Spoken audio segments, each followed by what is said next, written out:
Welcome, my amazing viewers. Thank you so much for joining me on my program once again. I appreciate you wherever you are connecting from. If you have not subscribed to my channel, please kindly subscribe to my channel. Click the notification bell so that you'll be notified each time I upload a video.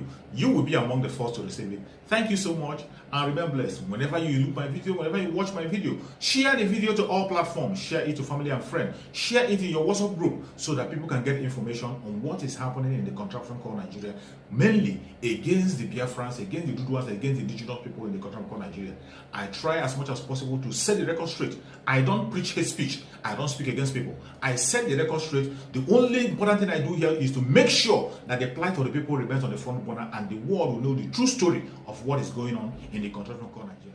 Tend the terrorists, push them to certain frontiers away from where the elite operate, and perhaps the nation goes ahead with this life. Should that be the case? Should we not be speaking of getting Nigeria rid of terrorists of all manners in every form?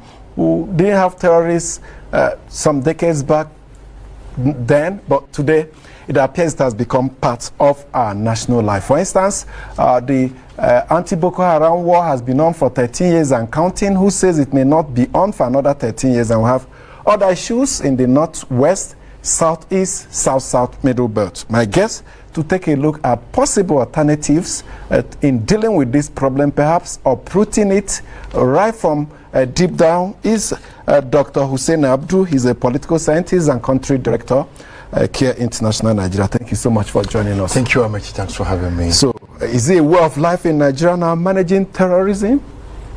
Yeah, absolutely it is. If you struggle for something for over a decade, and then it becomes a way of life, it's a new normal. The fact that a generation of children have actually been born into this particular state. So if you take people from communities in the northeast of the country, children who have been born or who were very young when it started, below 5. And those children that were below 5 when this whole thing started are over 20. And those that were born in that crisis, in the crisis, are about 12 years old and more. So what you have is a new normal, and there are two things you need to do.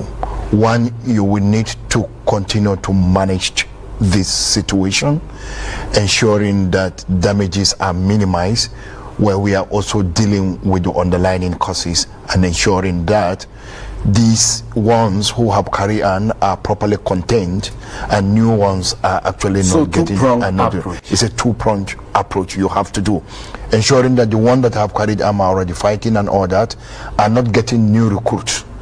So, and then you also make sure that those ones are also the ones that are also decimated. So it's a two-pronged approach. It is not exactly the same that you hear bandied around about kinetic and non-kinetic and all that kind of analysis. Yes, there are broad spectrums of what we need to do, but there are specificities on how we have to do them. But one thing that sometimes our analysis and including our response is that we assumed that those of us responding are the ones that are dynamic. We don't also put into consideration that there is also science in terror, and that these people are also responding to context. So as situation changes, they are also responding and taking new actions and here and there. So I think that's a dimension that we many times don't take seriously. We think that, okay, when we do this, then we are done. But again, the ones that you are doing, that you are reacting to, are also reacting. And therefore it's a game that you will need, as terrible as it is that you need to be on top of, you actually need to be on top of it. Not just on top of it, that you will need to predict how they are going to react so that you can preempt. So it's a preemptive kind of system. That the reactive part of it is what we are doing more of, but we are not being preemptive. And being preemptive is different from being proactive. You know, proaction is to some extent an element of reaction, But you should be able to preempt in a long-term manner, that you are able to do your analysis and you are able to see that, look, this is a trend because this happened this year and that happened the following year and this happened this month, therefore this could happen. There's a science in that process. It's a methodical process of managing your risk analysis, and so this is not what is militarily done. I think our challenge over these years is that we have militarized our security. Our whole gamut, our whole conception and reaction is being largely militarist, which is in both thinking and action. So the thinking, the design and everything is about military. The reaction to it is about military. And military here, I'm speaking to it in a very generic sense. Because what we often hear, if you use the Kaduna train attack as an instance, how did the National Assembly react? Oh, declare state of emergency. Exactly. Go into the enclaves and bomb them. What did El-Rufai say? Establish military bases here, in Qatari and level down everything. Some other groups are saying sack the security heads. It's more of military response than what we see. So it's a more military response. In fact, even in terms of advisory, look, in this modern time of our society and how the world has grown in terms of technology and understanding of the military, up to today, our military advisory, our security advisory system is still military. So you have a retired general who you have consistently, not just in this government, that you have consistently appointed as national security advisors. But national security... So is a military hangover? Yeah, it's a military hangover. And there is a perception that it's only the military that is trained to react to issues of insecurity and national security, an issue of national security problem. But that is absolutely not true. That is actually not basically even the training of the military per se. Their training is to defend the territorial integrity of the country, but the perception, the feeling there is either internal insurgency or external aggression. There are clear cases of internal insurgency, like we are seeing in the northwest and northeast, and some of the recent emerging issues in other part of the country. But if you want to have a more nuanced approach to national security, you actually need to look beyond this war approach or militarist approach to this. I for one, this trend in the whole thing that happened in the last 3 days, for me, it's very shocking and very unfortunate, and it shouldn't be accepted in any way, and the national outrage is deeply understandable. But it is something that some of us saw coming. Okay, now before that, we'll come back to that. Yes. You spoke of non-military reactions, preemptive, proactive, and reactionary reaction to it. But we also see the Nigerian security architecture talk extensively on kinetic, you mentioned it, and non-kinetic. They have broken it down. They appear to understand this. There's kinetic and the non-kinetic. The question is whether we are seeing more of the non-kinetic, and whether it's that putting the right things in place, and whether it's yielding the desired fruit. You know, actually, again, national security, in response to national security issues, sometimes is also shaped by citizens' perception and what citizens want to see. And if you look at, and sometimes this is what some of us do, looking at what are Nigerians saying, if you look at the whole gamut of the national conversation, it's more around the kinetic. And so whatever you are actually doing, because the non-kinetic dimensions of it is soft and sometimes not tangible. You don't not easily perceived. You're not easily perceived. And the tendency for people to also see it as nothing is being done is very high. Absolutely. So sometimes government reacts, which it shouldn't be as a government, because of the kind of information you have, the kinds of details you have, the resources that you have available to you. You should not be stampeded to do it.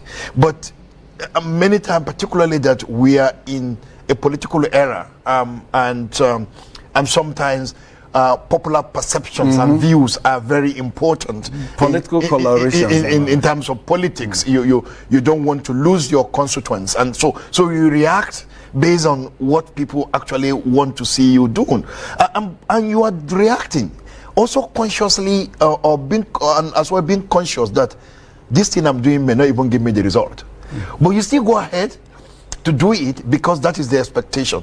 So that the challenge there is that the government is not communicating enough. Normally, when you are dealing with this kind of major security crisis, you need to communicate more because you need to build a strong national consensus in terms of understanding of what is going on.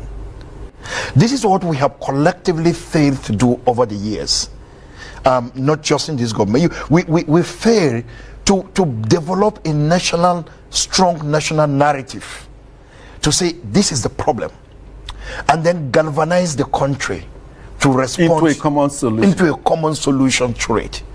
By now, and I keep saying this consistently when I have opportunities like this, by now I expected that as a country we would have convened, even if it's a monothematic conference of discussing national security, where we'll bring all the major stakeholders in the country, irrespective of political affiliations and all that, to actually have a conversation and say, look, we're dealing with a strong, almost an existential crisis here, and can we have a conversation?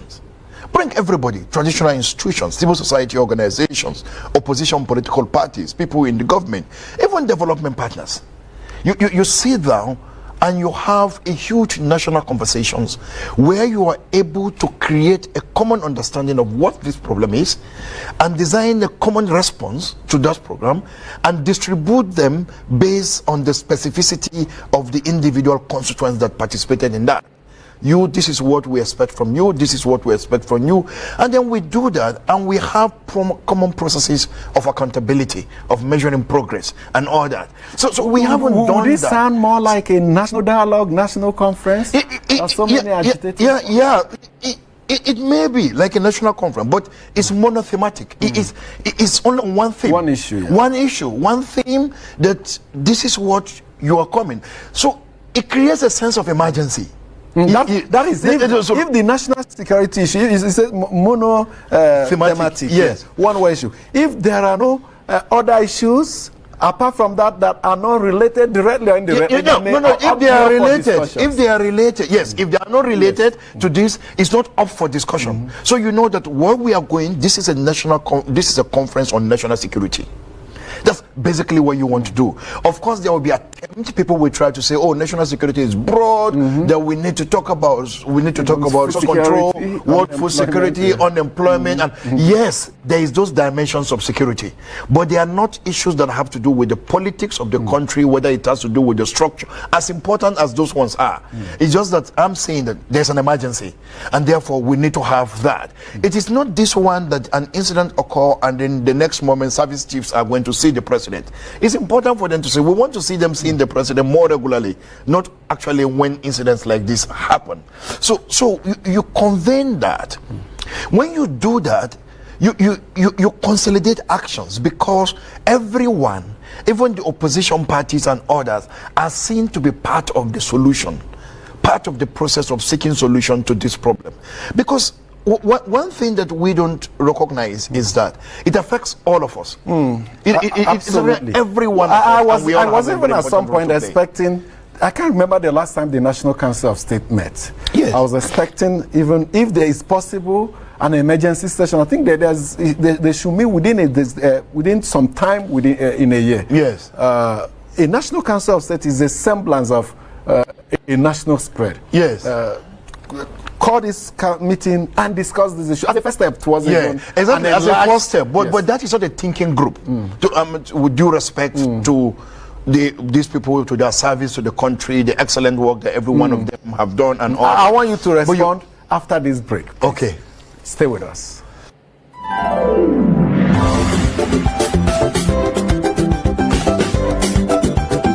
Did you know that AIT's social media handles have all changed?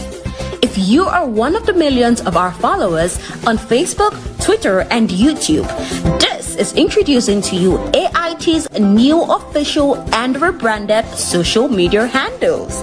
Like or follow us now on our Facebook page, Official AIT Live. If you're on Twitter, switch to our new handle at Official AIT Live and activate the notification button to get breaking news and updates on the go. For exclusive short videos and photo news, follow our Instagram account at Official AIT Live.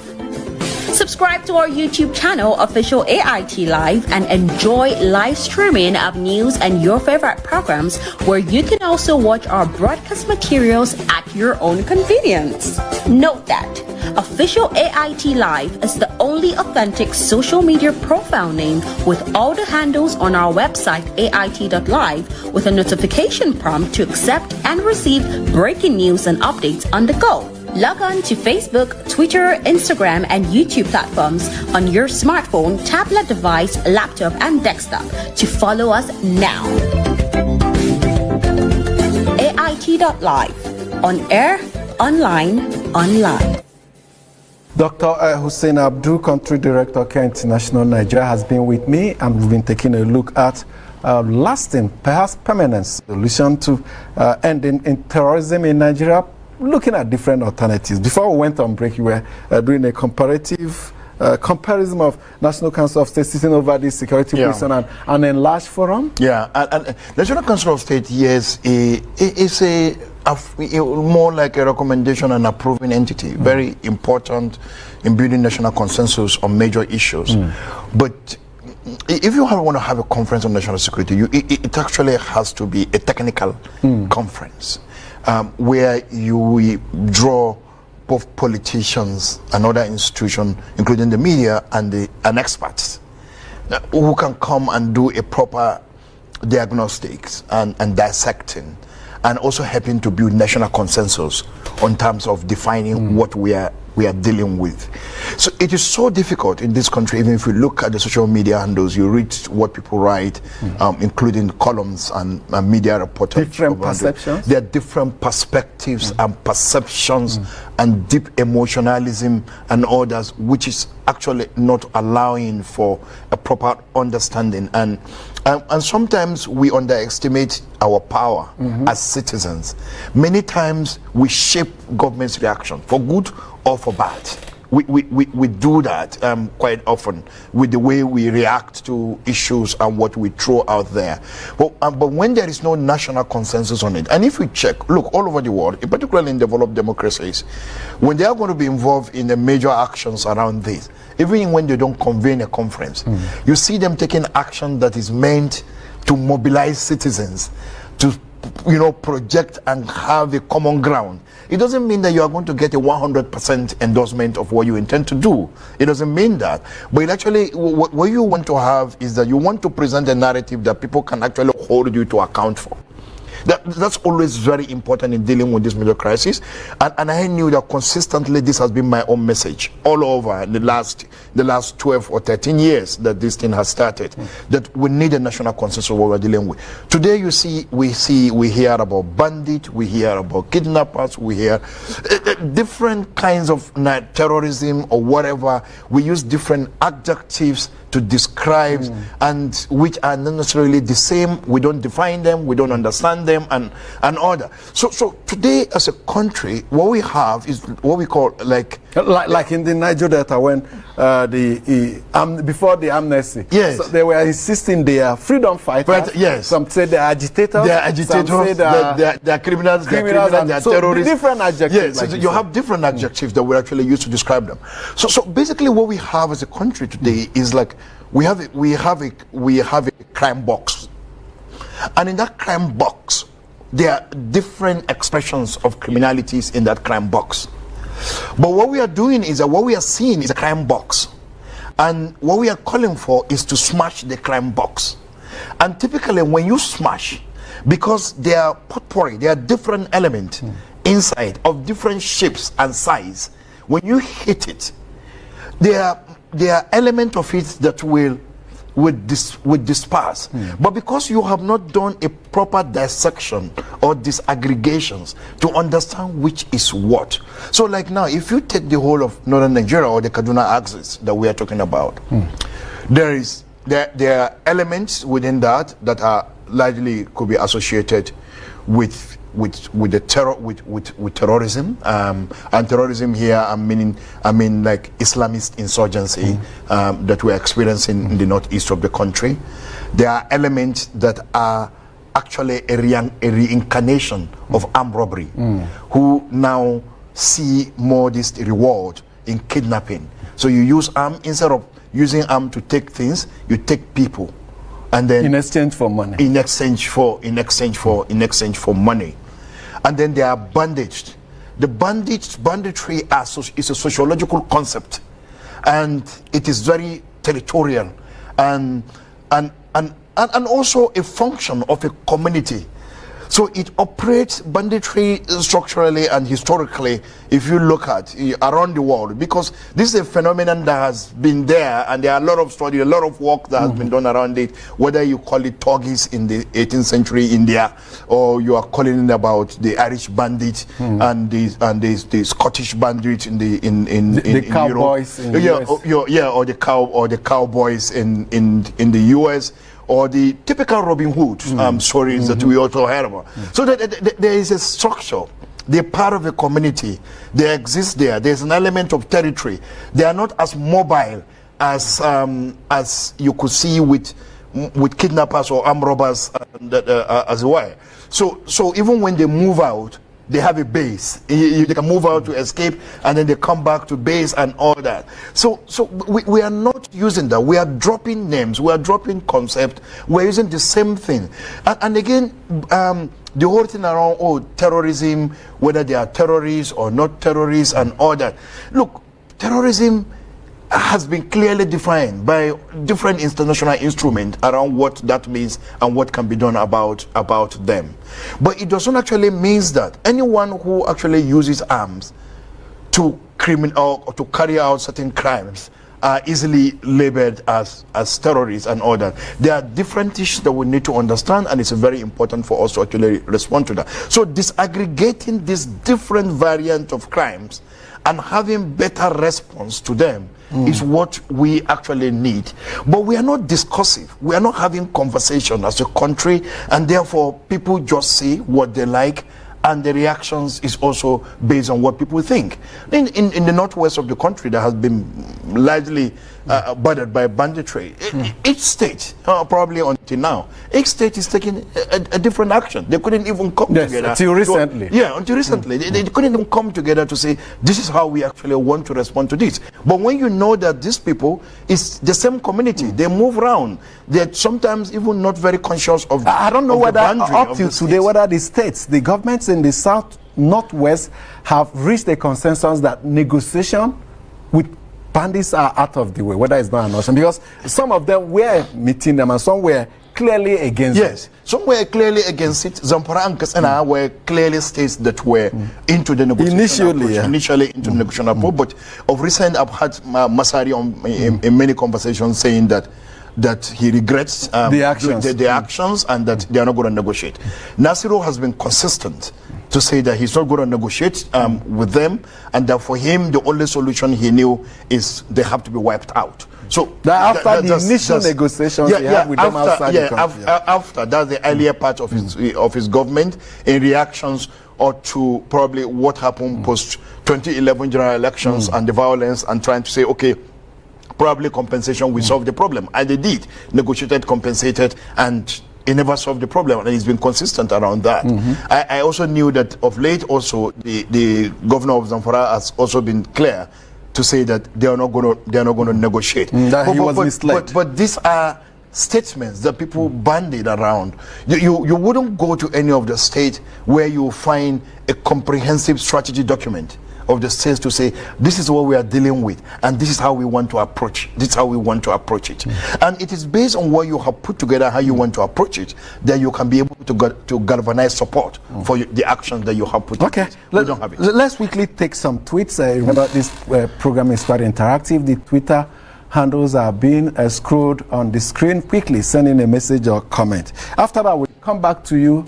You say you saw it coming, as it were, the train attack. I want you to elaborate more on it. Mohammed OBS says, our Scottish challenge in Nigeria is imported from the Sahel region. He mentions Mali rebels here. Western world involved to make Nigeria poor because no farming activities going on in our villages. Okay, the next one is Labor Amos. He says APC is not interested in finding solutions. He's politicizing it to insecurity in Nigeria, but always glad in providing excuses. He says, did you read between the lines what the federal government and Amechi, Minister of Transportation, how they responded after the train attack? Obi Odueni says, the issue of terrorism in Nigeria is sponsored by some cabals in the government. Remember, those fans sponsoring Boko Haram that has done, what has government done about it? That the government is a bit hesitant about dealing with those that have been established that were sponsors of Boko Haram. Now, maybe you respond to this, and you also said you saw it coming, that train attack. Yeah, yes, I saw it coming. But again, one thing before, the politicization of security or insecurity. And for me, to be very honest, security, national security issue is a political issue. It's a political issue. And when people say you don't politicize, just like when I hear people say you can't politicize economy, the economy of the country, and I just like, what else can we actually politicize? What defines, the economy defines who you are, rich, poor, inequality and order. These are political issues, of course. Allocation and distribution of allocation and distribution of order. So how do you actually say that it's not? So security also is, because it defines our existence as a people, and therefore people are bound to be interested in it. How you manage it, we attract one form of reaction or the other. So it is. And so it's a political question, and people are bound to raise fundamental questions around that. So I think we need to be very clear about it. But what we don't need to do in the kind of playing the politics of it is not to support action because you are bound to gain from it. Because the crisis is that if you don't invest in supporting, in dealing with it, even when you win the elections, you are still compelled to deal with it. So it's just like what happened to us in 2014-15. We had a massive crisis. Yes, there were partisan engagement into this process. It was looking like, okay, if the party in opposition wins the elections, and then probably in 6 months, in 1 year, the problem will be solved.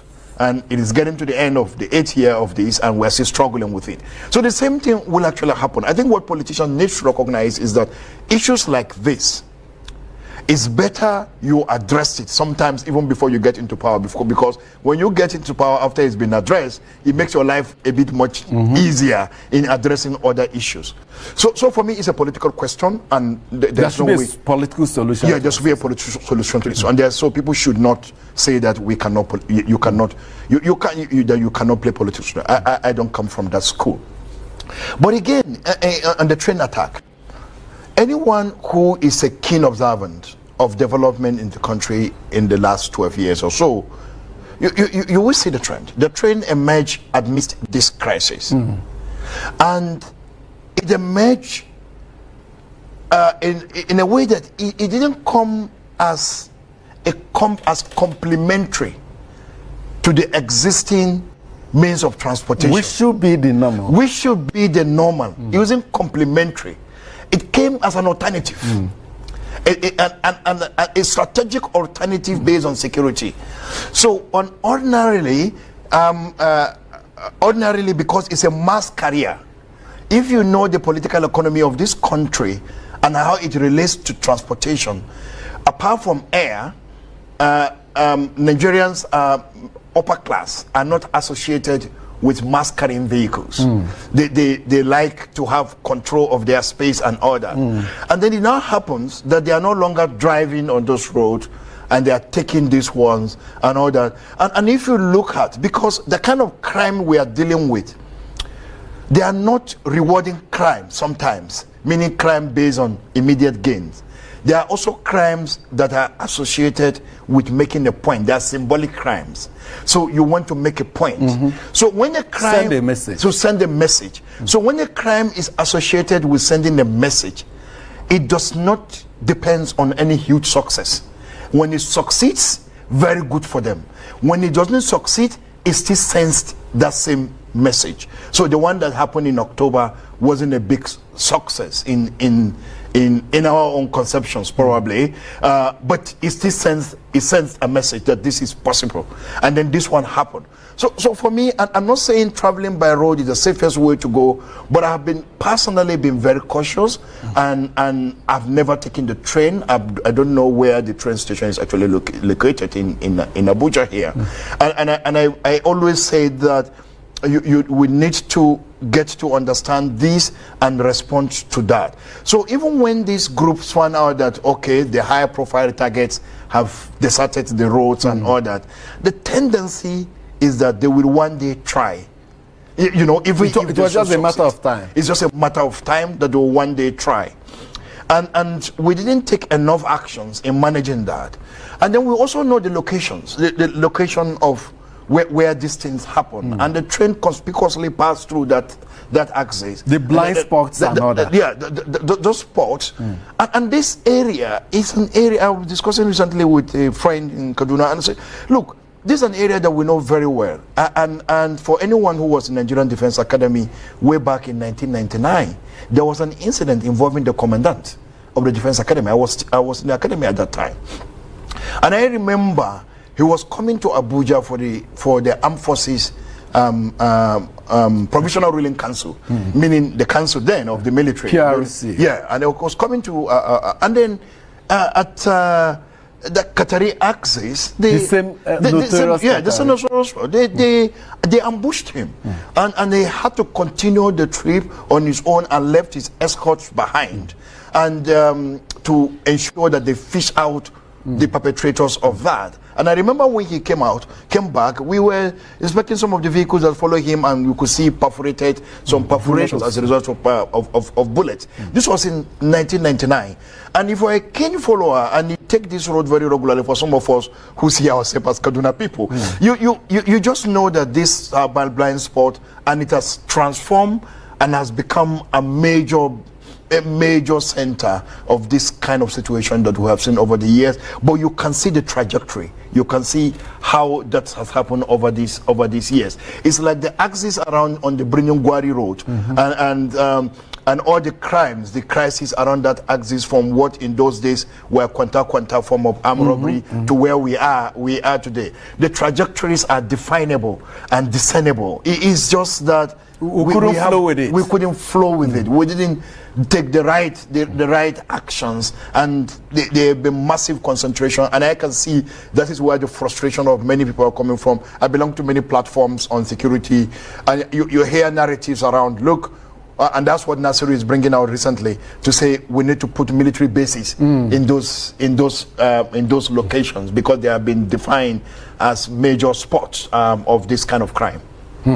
Well, like we said, military response. I hear of the Tamil Tigers all through my lifetime, the Tuareg rebels all through my lifetime, the Indian Maoists. Yes, all of them. And these are insurgencies, terrorism that went on for decades. And my fear, I expressed it at the beginning, and that's how I end my question, is that if we don't look for alternative strategy, we'll end up like them.